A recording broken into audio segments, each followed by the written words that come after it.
Now I'm making new contact. Now I'm all loving arms thrown around my neck. Take my hand now, I'm tired and lonely. Give me love, give me hope. Don't desert me, don't reject me. All I need is love and understanding.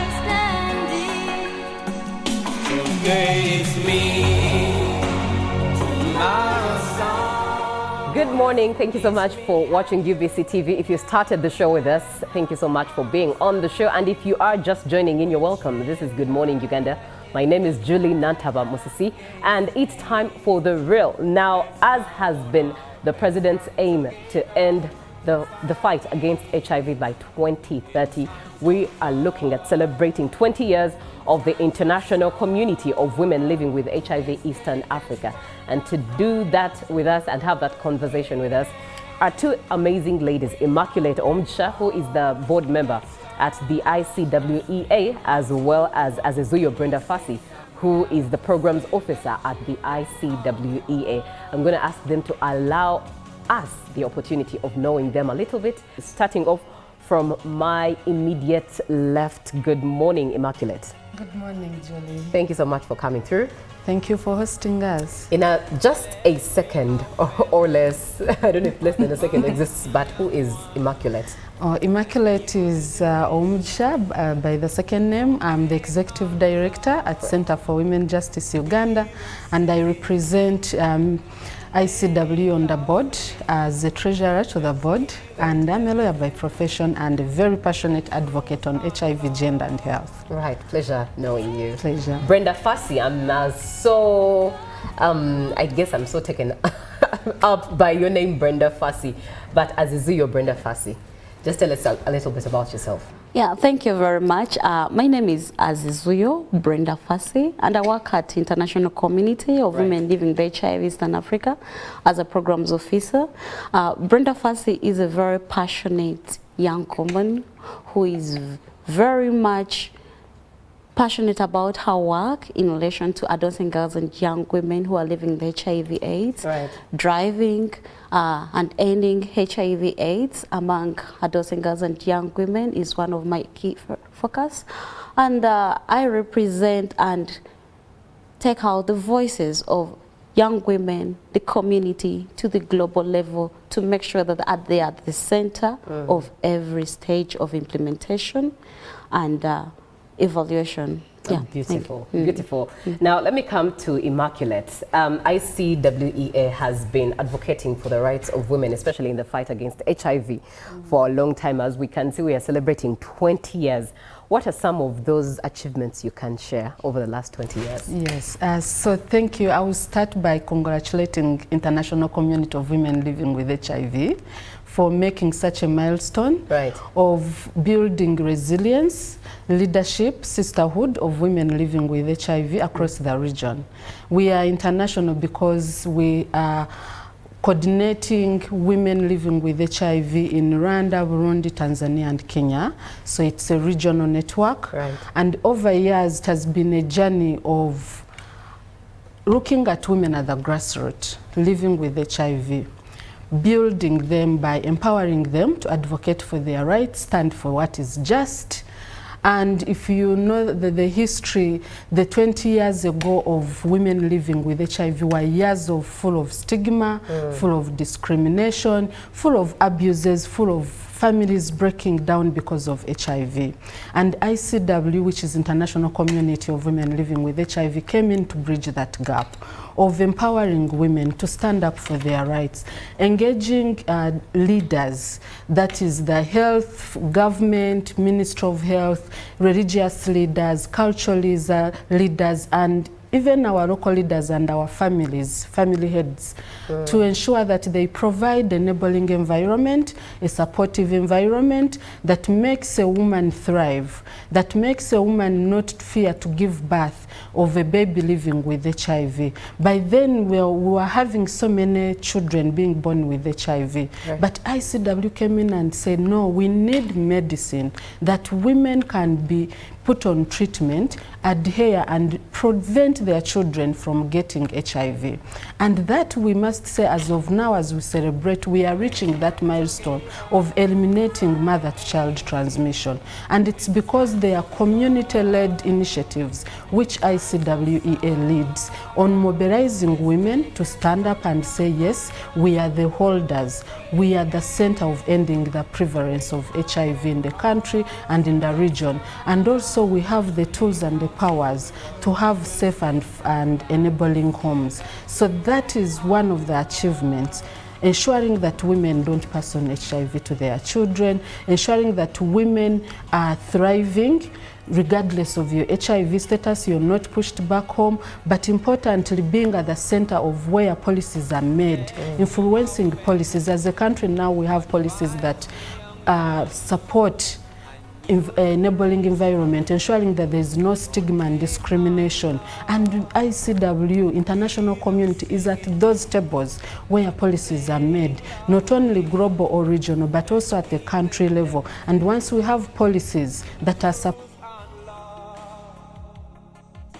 this health facility is not scared, will pick her pills and go home and know there is a husband or a man or a partner who is going to support her to take her treatment, then this woman will thrive. The woman will be able to stand up and say, now I can feed my family. I can go and work without being scared that someone is going to see me taking my pills. I can go to the health facility and have my child get that dose that she needs without being scared that I'm going to pass on the HIV. I will breastfeed my baby. Previously, we never used to breastfeed. But now women living with HIV breastfeed like any other ordinary woman. It's because they were shoulders of leaders that really stood so strong to ensure that women get this environment, and that is ICW Eastern Africa. Ah, wow, beautiful. Yeah. I'll come to you, Brenda Fassie. How far do you think these achievements have added value to the overall fight against HIV in Uganda? Yeah, first of all, I would like to acknowledge and really appreciate the journey I've walked with ICWEA. Yeah, so as ICWEA, we started way back as an individual. From the individual, we kept on growing since 2003, and we grew up as a big family and would report to the ICW Global. And this individual that came in is Lillian Moreko, who applied when the applicants were requested for, right. And she went through.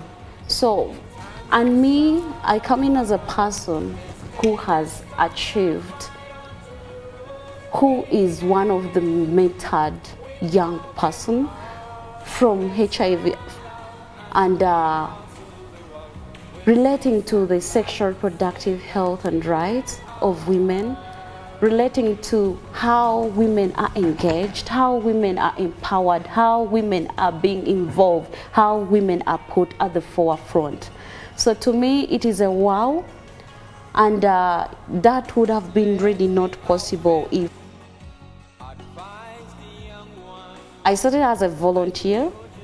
But first of all, I was identified in one of the districts, that is in Arua district, as a research assistant. That is how I started my journey with ICWEA in 2014. And I later on volunteered in 2016. So the progress and the journey to me is a great development, and I feel really empowered to be part of ICWEA and walking the journey through it. It feels great, thriving, to know what it feels like in practicals, when you're being empowered, when you know what you really want, what your rights are as a young woman, and influencing different policy level is really key, and putting this person on the forefront. So ICWEA uses participatory approaches of involving the young women and the women at different levels, that is in Uganda, Kenya, Rwanda, Burundi, and also we've grown to the level that we're giving technical support to different countries and networks at the global level. So to me, it is a wow, and I really appreciate this journey, and I really want us to all celebrate together on the journey that ICW has taken in empowering women like me. Yeah, thank you. Powerful. We are looking at HIV and AIDS treatment in Uganda and encouraging positive living as a value addition. Now, let me come to you, Immaculate. Looking at all of these beautiful achievements that I could even tell Brenda Fassi from the achievements, the journey she has talked about, that's a lot of achievements, not just to her as an individual, and not just to the many other women as individuals, but to Uganda at large and East Africa at large. With all of those achievements, what are some of the challenges being faced as you fight for the rights of women living with HIV? Yeah, so today some of the challenges that we really still see as a country, but also as women living with HIV. One is as we address and as we advocate to ending AIDS by 2030, we are seeing reduced funding. And the reduced funding we are seeing is mostly affecting community-led initiatives. And the community-led initiatives is the work that ICWEA is leading on. That there is no funding right now, or the funding has reduced, that goes direct to the communities, to the networks of women living with HIV. We would love to see women in Karamoja, for example, women in Rwachtura, women in the eastern region, mobilizing and being supported to go to the districts and hold their districts accountable, but also to go to the facilities and tell the health workers, we do not see this treatment available, that is tracking drug stockouts. Because it is when communities speak, then the government listens, and then the government is able to enforce or implement. But right now there is no support for that kind of work, where communities mobilize and go and hold our leaders accountable, but also contribute to ensuring that the health system is enabling for women living with HIV. The second one, beyond finances, as a country we still have laws that criminalize people living with HIV. And for me, from the women perspective, being that my work is really advancing the rights of women, we see that these laws, for example, the HIV Prevention and Control Act, we still see the sexual offences laws. We see even in our Penal Code Act, we still have laws where HIV is considered as an aggravating factor for transmission. And this is because that we still look at HIV as a country as an issue of immorality. And we know that the majority of people living with HIV, or where the HIV burden is in women and girls. And what we've seen and what studies have told us is once you have laws and policies that are not enabling people, then they shun accessing health services. And we've been advocating and pushing government to repeal the laws to support women who are most times the users of these services, to ensure that when they go to the facility, they are not scared to disclose. The gains we have is because the filial retires of today and the Lilian Morekos, we are able to come out and see, look, I am HIV positive, I am living and thriving, and that empowered the young people out to also come up and say, you know, you don't have to give up on life because you're living with HIV. And that's the environment we still ask, even as we celebrate 20 years of existence. Right. Then the third one that I look at is mobilizing and organizing. As leadership, ICW believes in grooming leaders, and today under the theme we celebrate courage, we celebrate sisterhood, we celebrate our fierce leaders.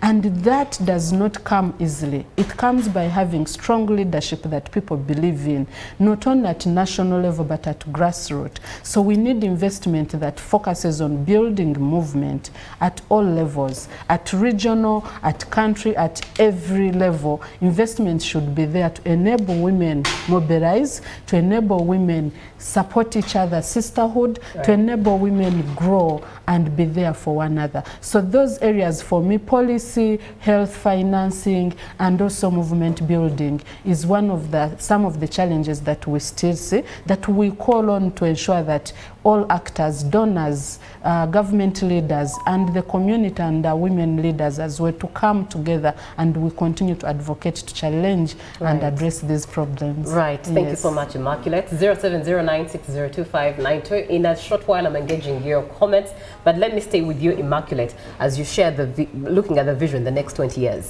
Thank God for the 20 years now. But the next 20 years, what do you see? What are your key priorities for ICWEA?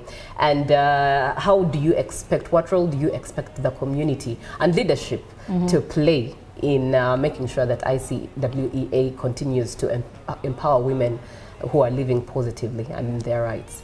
Yes, so our vision, we dream and we continue to dream. Right. But one of our biggest dream and hope is investing in community-led initiative, investing in women. And investing in women is ensure that let's have money, whether from government or from donors, go to the groups and networks of women living with HIV, because women drive the change. Right. And it has been tested, and that's why we've seen where women lead, they thrive, and we want that to be #1 priority, investing in community-led or women-led initiatives at grassroots where women can mobilize and hold people accountable. That's our key vision, because we are community-led. And when I say community-led, is women living with HIV being at the center. Our second vision that we look at is leadership. We talk about succession, we talk about transiting. We want to, as ICW, we are very, very intentional in investing in young women to take up the mantle. Today, Brenda is here as a young woman. I joined ICW as a board in 2017, and it was my second board to sit on as a young woman. And the exposure and the experience that gives you does not leave you the same. And that's the investment that ICW is looking into in a vision. How do we groom leaders that advocate beyond where we are today? We want the Winnie Byanyumas came and they are leaving. We want to see Brenda in future to be at that level, and that's starting with women, young women, right from when they are young, to grooming them to the next level of where we want. So leadership that is intentional, leadership that is people-centered, leadership that is looking at advocating for change. Right. And then the third one, our vision, which we hold dearly, is keeping at the tables where policies are made. Influencing policies. Grassroots, you can be mobilized. Leaders can be there, but if laws and policies are not enabling, right, you cannot only do much. So we want to be at those tables where policies that affect women are made and influence them to ensure that they are gender responsive and support women. So for me, once we achieve those key areas, from community to advocating for policies and then pushing for resources, ensuring that we have money that support our networks, is what we continue to envision. At the center of it all is holding the sisterhood, making sure that for us women, we thrive when we are together, and when we hold each other and embrace each other and lift. And that's the vision we look at, sisterhood, sisterhood. Right, well said, well spoken. Coming to you, Brenda, you really, you know, your story is beautiful as you painted it, your journey, your inspiration. And perhaps now you'd be the best person to advise a young woman out there. Advise them on how best to, make a difference, join the fight, make a difference in the HIV advocacy space. Okay, to all the young women out there, it is key to take up opportunities.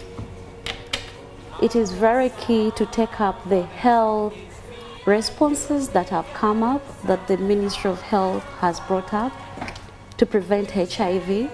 That is the ones that we have. These were not there earlier on. It is important that you adhere to your treatment, that is the art. It is also important that you take up opportunities that come your way. It's also very important as a young woman to be able and open to learning, because most of the young people of late are not so much open to learning. Yeah, they have they have a small circle to which they encourage themselves to. There are very many opportunities out there.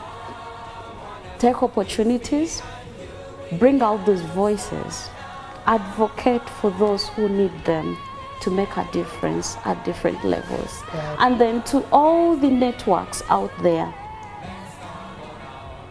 involving young women isn't enough. Building their capacity, mentoring them is a continuous journey, which we really always need to do. Right. And to the Ministry of Health and the government, I request that at least the young women are given platforms to speak out for what they need. Let the women living with HIV speak for what they want. There's nothing for us without us. So putting the women at the forefront doesn't mean you're just putting them there to sit on the tables, but it means you are giving them the line to bring out the voices of those who are affected or those who need the services and the rights. Wow. To be fulfilled. Profound. Yeah. Well said. Now let me engage some of your comments, and I believe there will be Immaculate and Brenda will be speaking into some of this. Good morning, Uganda. That's a good initiative for all Ugandans and the government. I urge those ladies to continue spreading the awareness, and mostly as far as the remote areas. If possible, they keep pushing the government to give it a priority. Thank you very much. This is Edson from Entebbe. Thank you, Edson, for coming through.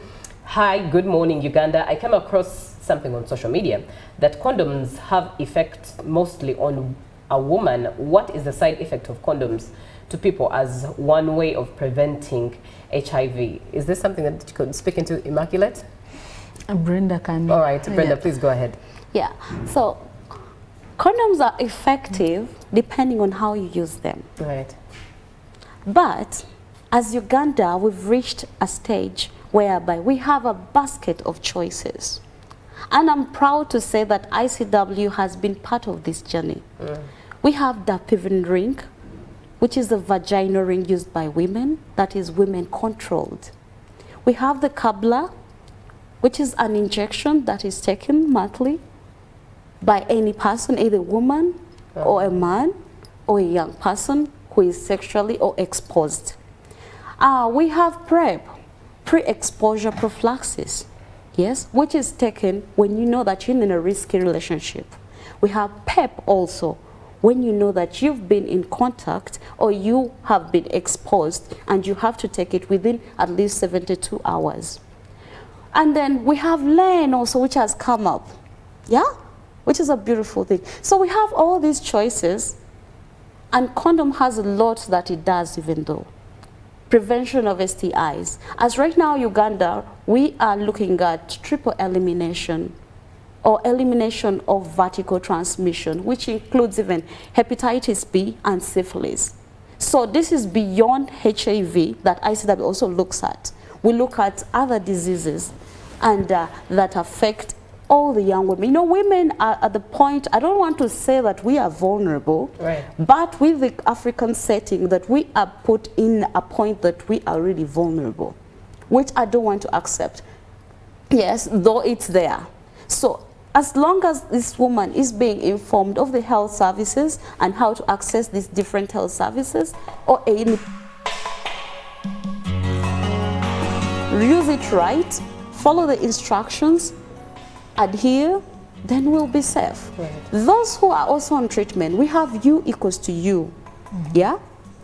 Undetectable is equals to untransmittable. This is where a person's viral load is suppressed or undetectable. They are minimal. It is scientifically proven that there is minimal or no chances that they will transmit the HIV virus to the other person. Right. So Uganda has moved, and I'm really, really happy that Uganda has embraced the new technology, the scientists that have really come out, and it is very important for us all to really embrace them. And these are at a free cost in different health facilities of the government. Thank you. Yeah. Nze Omugaga Saulembo Enabwero Kansla addako mbuuza lwaki eddagala ttono nnyo mu malwaliro ga gavumenti. In other words, why is HIV medicine very, very minimal in government hospitals? That's a very good question. Right. Yeah, so thank you, Mugaga. One, we know the challenges right now as a country. We are challenged with funding. The funding reduced, but what we have is assurance from the government that the medicine is there. So we've been calling on people in the community and the community advocates like Councillor out there, is that let's speak where there are less medicine in the facility or where there is no medicine, let them tell us. We reach out to the government, Minister of Health, and the minister has been very supportive, including the permanent secretary. They've given us space as a community to go and reach out to them and tell them in facility A there is no medicine. So if there is less medication out there for people living with HIV, or if there are any stockouts, we would be happy to get to know which facility is affected, and then we reach out to the ministry to inform them about the challenges within that facility. And we've been told that as a country we have stock that can continue people being on treatment. Right. Yeah. Thank you so much. Now let's bring this conversation to a close. Thank you so much, ladies, for coming through, and thank you for coming through and being a part of the show. Someone here says that HIV has been in Uganda for 25 years, but treatment has not been available. But other diseases like Hep B, COVID, Hear them singing. the science behind it. What's I don't know if this is a conspiracy question. It's an important one, and we keep asking, yes, what's the science? What's the science? But the scientists, those who sit in these pharmaceuticals and keep telling us they are innovating. Right. And Brenda has talked about some of the innovations. We never thought we'd get an injection for 6 months for prevention. But now we have it, and Uganda is one of the countries, yes, in our facility in Entebbe where we are rolling it out. So it is a step by step. It's progress. We believe one day we are going to have the cure and the vaccine. Yeah. Right. At least we have the 6 months prevention tool, and we encourage people to go and take it up. Surely you're protected for 6 months. Right. Yeah. We've been looking at HIV prevention and treatment in Uganda, and also encouraging positive living. And in studio with us, as we have been celebrating at the same time 20 years of the International Community of Women Living with HIV Eastern Africa, Immaculate Omja, who is the board member of the ICWEA, and Azizuyo Brenda Fassi, who is the programs officer at ICWEA. Thank you very much, ladies, for speaking with us. It's been such a beautiful conversation, and thank you so much for being on the show and sharing your commentary. All the world.